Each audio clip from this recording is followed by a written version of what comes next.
since we know there's gap between the greenhouse strip and so because the spring, how the spring works, right?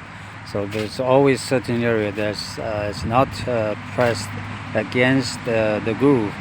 So because of that, there's leakage over there. So we find out, we solved that problem. But here we realize we have to use silicone to caulk all the gaps over there, so that there's no way the soap liquid can fall into that gap and then fall through.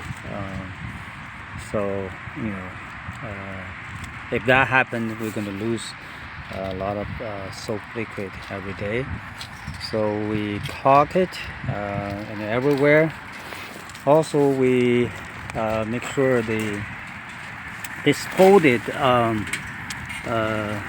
film, because when we apply this to the structure, we fold it and then we press into the groove using the spring. So because of that, we need to do some proper sealing using the silicone, and also make sure it glued to the cutter. So anyway, that's what we did. Looking good. We did everything everywhere, make sure there's no chance of leakage.